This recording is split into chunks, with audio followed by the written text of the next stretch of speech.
आपकी वेरिकोसील की डाइट, क्योंकि बहुत सारे लोग हमसे पूछते हैं वेरिकोसील में हम क्या खाएं, कैसे उसको ठीक रखें, कैसे उससे ठीक हो सकते हैं डाइट से। देखो बेसिकली वेरिकोसील को हराने के लिए 3 फैक्टर काम आते हैं। सबसे पहला फैक्टर आपकी एक्सरसाइज, दूसरा फैक्टर आपकी मेडिसिन्स या मेडिकेशंस, और तीसरा फैक्टर आपका आहार। तो आज मैं बात करने जा रहा हूँ आहार की, कि किस तरीके का आपको खाना खाना चाहिए और कौन सी चीज़ें आपको छोड़नी चाहिए। देखो वेरिकोसील आपका जो ऑर्डर है वो बेसिकली जो प्रॉब्लम है वो आपके स्टमक से चालू होती है। मोस्ट ऑफ द पेशेंट्स हम यही देखते हैं कि उनको कॉन्स्टिपेशन की वजह से वेरिकोसील डेवलप हुआ। तो हमने अपनी डाइट में मैक्सिमम जो खानी चाहिए वो चीज़ें वो खानी चाहिए होल ग्रेन वाली, मतलब बहुत जैसे मोटा अन्न जिसे हम कहते हैं कि उसमें आप मोटा अन्न खाओ। मोटा अन्न समझ लीजिए इसमें गेहूँ भी हो सकता है, दलिया भी हो सकती है और चावल हो सकता है, बट आपको जिससे कॉन्स्टिपेशन की प्रॉब्लम ना हो। जब वो मैदा खाते हैं या फास्ट फूड खाते हैं, बाहर के पिज़्ज़ा खाते हैं, उनमें बहुत अच्छी और जल्दी तरीके से डेवलप हो जाती है कॉन्स्टिपेशन, क्योंकि वो जल्दी डाइजेस्ट नहीं हो पाता। अगर आप एक मोटे अन्न का खाते हो तो उसमें फाइबर्स वैसे जाते हैं, फाइबर्स जाने की वजह से आपको कॉन्स्टिपेशन की दिक्कत नहीं होगी और साथ ही साथ उसको डाइजेस्ट करने में भी आसान होगी और आपका स्टूल सही से पास हो सकेगा। तो फाइबर्स को इनटेक हमने ज़्यादा करना है। अब फाइबर्स भी कौन से, अब ये भी जान लेते हैं। देखो फाइबर्स होते हैं 2 तरीके के, एक सॉल्यूबल और एक होते हैं non soluble. Non soluble fibres होते गए आपके जो आपकी स्टमक में जाकर सॉल्व नहीं होते, मतलब डिज़ोल्व एज सच नहीं होते, और सॉल्यूबल जो आपके स्टमक में जाकर आराम से डिज़ोल्व हो जाते हैं। तो हमने सॉल्यूबल भी खाने हैं और इनसॉल्यूबल फाइबर्स भी खाने हैं। सॉल्यूबल फाइबर्स जो जैसे हो गया आपके दालों में जो मिलता है, या दाल अगर आप खाते हो लेंटिल्स या कुछ भी, मूंग दाल, अरहर की दाल या चने की दाल, इन दालों में आपको मिलता है एक फाइबर जिसे हम कहते हैं सॉल्यूबल फाइबर्स। इनसॉल्युबल फाइबर्स आपको जैसे फ्रूट्स में मिल जाता है, जैसे आप विटामिन सी की फ्रूट्स खाते हैं, जैसे संतरे हो गए, मौसम्बी हो गई, माल्टा हो गया या अनार हो गया, या आप ऐसी कोई चीज़ें जो आपको एक विटामिन सी भी देते हैं और उसके साथ आपको फाइबर्स रिच फूड भी देते हैं। अब मैंने विटामिन सी की बात करी तो विटामिन सी से ध्यान आई मेरे को एक और बात, कि विटामिन सी जो है वो भी आपको वेरिकोसील से ठीक रख सकता है। तो विटामिन सी को आपने क्या करना है, विटामिन सी के अंदर आपने जितने भी सिट्रस फ्रूट है, पाइनएप्पल हो गया, ऑरेंजेस हो गए, माल्टा हो गया, इन सब चीज़ों को आप आराम से खा सकते हैं, अपनी डेली रूटीन में खा सकते हैं। और इसके साथ विटामिन ई भी है जो आपको बहुत बेनिफिशियरी है वेरिकोसील की डाइट के अंदर। तो विटामिन ई अब कहाँ से मिलेगा, अगर देखो अगर आप नॉन वेजिटेरियन हो तो आप आराम से कैरी कर सकते हो फिशेस से। अगर आप फ़िश खाते हो तो आराम से आपको विटामिन ई भी मिल जाएगा। उसके साथ आपको एसेंशियल ऑयल्स होते हैं जो हमारी बॉडी को नीड होते हैं, जैसे ओमेगा हो गया, जो आपको बॉडी की नीड है, तो वो भी आपको फ़िश के थ्रू मिल जाएगा। और अगर आप एग खाते हैं, एगिटेरियन है, तो एग से भी मिल जाएगा। और अगर आपको लगता है कि मैं नॉनवेज नहीं खाता या आप नॉन वेजिटेरियन नहीं हैं, तो आप वेजिटेरियन हैं, तो आप इसको स्पिनच या केल से ले सकते हैं। अगर आप स्पिनच खाते हैं तो उसमें आयरन बहुत होता है, आयरन आपकी बॉडी के लिए भी अच्छा है और इवन आपके ब्लड सेल्स के लिए भी बढ़िया है और आपके ब्लड के सर्कुलेशन के लिए भी बढ़िया है। तो स्पिनच खा सकते हैं। स्पिनच जैसे हम कहते हैं अपनी लैंग्वेज में पालक, पालक आप आराम से खा सकते हैं। और इसके साथ आपको जो ऑयल इनटेक करना है, ऑयल इनटेक माने कि जो आप ऑयल खाते हैं उसमें कोई भी ऐसा ऑयल मत इनटेक कीजिए जो आपको हार्म पहुंचाए, जैसे कि एनिमल फैट जो होता है या वैसा ऑयल आपको नहीं खाना। और आपको जो खानी है चीज़ें वो खानी है, कनोला ऑयल खा सकते हो, ऑलिव ऑयल के साथ खा सकते हो, थोड़ा सा घी इस्तेमाल कर सकते हो, घी खा सकते हो आराम से। तो इन सब चीज़ों पे और प्योरिटी की तरफ जाना है, टूवर्ड्स प्योरिटी। छोड़ दो फास्ट फूड, छोड़ दो जंक फूड, छोड़ दो बाहर का खाना पीना। अपनी सेहत अपने हाथ में होती है, तो अपना आहार भी वैसे बनाओ कि आपके शरीर में जो जाए वो अच्छा जाए, और जो आपके शरीर की जो दिक्कतें हैं, प्रॉब्लम है, उसका भी सॉल्यूशन आपका आहार एक तरीके से काम करेगा, उस पर वर्क करेगा। अब ये तो चीज़ें थोड़ी बहुत मैंने आपको बताई, जो कौन सी चीज़ें आप खा सकते हो अपने डेली रूटीन में। वैसे आप सब कुछ खा सकते हो, सिर्फ बाहर का छोड़ दो।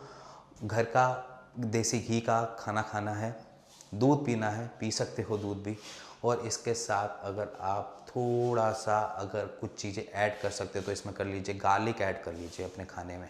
लहसुन क्या करता है, वो आपके वात के डिसऑर्डर को, जैसे मैंने बताया अपनी पिछली वीडियो में भी कि आपके वात जो है शरीर का वो मेन कॉज बन जाता है वेरिकोसील का, तो वो वात डिसऑर्डर को भी ठीक कर देगा।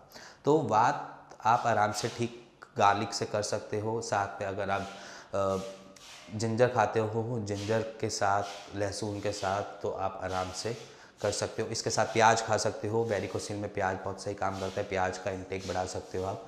बट अब ये जो आ रही है मौसम जो आ रहा है ये सर्दियों का आने वाला है और सर्दियों में आप आराम से ये चीज़ें खा सकते हो। गर्मियों में थोड़ी दिक्कत दे देती है गर्म होने की वजह से। और ध्यान रखिए आपको मिर्च मसाले बिल्कुल नहीं खाने, मिर्च मसालों में बहुत कम कर दीजिए, मिर्ची आपके लिए जहर है, मिर्ची आपको नहीं खानी।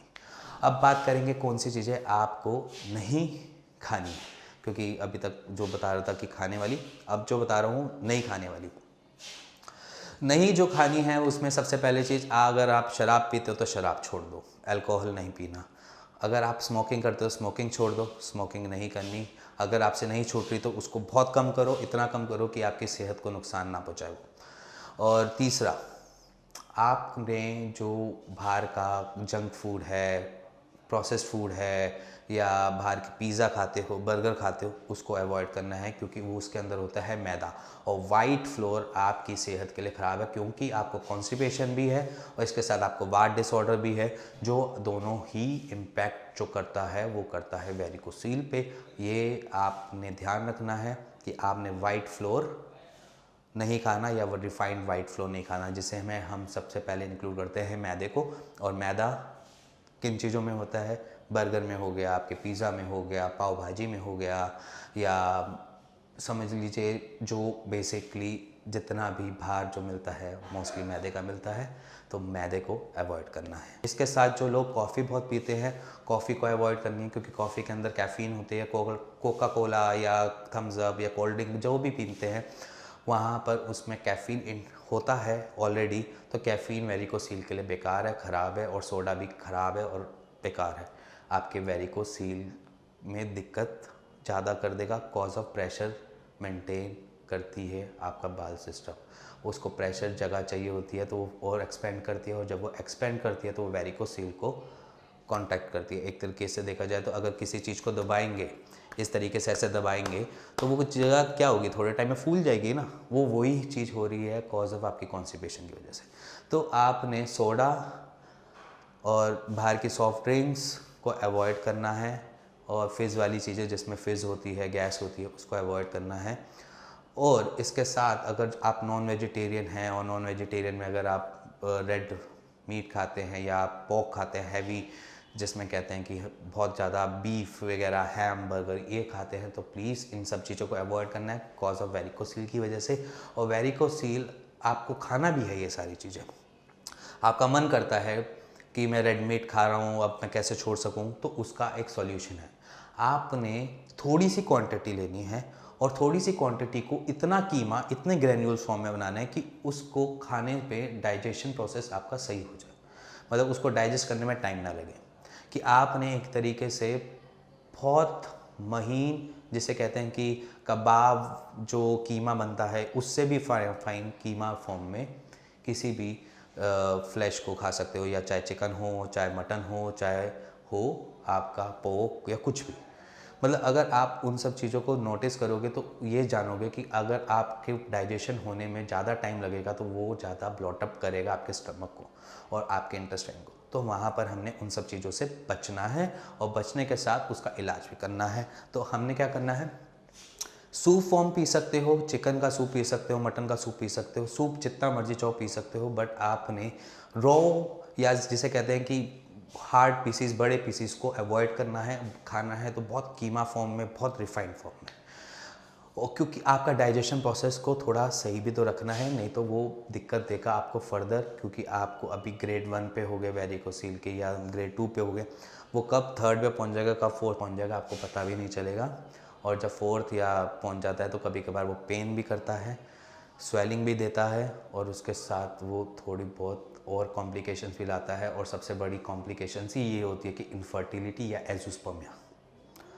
अगर आप ओलिगोस्पर्मिया पे स्टैंड करते हो तो चांसेस होते हैं ऐसे कि वहाँ तक पहुँचे क्यों, जहाँ पर हमें पता चल गया कि हमने खाना क्या है और क्या नहीं खाना। तो अगर आपके माइंड में कैसी भी क्वेरी है डाइट से रिलेटेड, या मान लीजिए अपने वेरिकोसील के रिलेटेड, या अपने एजोस्पर्मिया या ओलिगोस्पर्मिया के रिलेटेड, या ईडी की प्रॉब्लम, या फिर प्री मैच्योर इजैकुलेशन, या प्री कम मतलब धात आना की प्रॉब्लम, कैसी भी क्वेरी है तो आप नीचे दिए हुए पे नंबर पे कॉल कर सकते हैं, हमसे अपनी क्वेरी पूछ सकते हैं और उसका एक राइट सॉल्यूशन ले सकते हैं। या आपके पास वेरिकोसील की कोई अपनी रिपोर्ट्स होंगी तो नीचे दिए हुए नंबर पर आप व्हाट्सएप करके उसका एक डॉक्टर से परामर्श ले सकते हैं, जान सकते हैं कि क्या सही है और क्या गलत है। तो आप नीचे दिए हुए नंबर पे अपनी रिपोर्ट सेंड कर दीजिए, या अपना कोई दोस्त हो जिसको ये प्रॉब्लम हो तो उससे ये वीडियो शेयर करके उसकी सहायता कर सकते हैं। और अगर आपको ये वीडियो पसंद आई तो please like share bell icon दबा दीजिएगा और सब्सक्राइब का बटन ज़रूर दबा दीजिएगा। Thank you very much.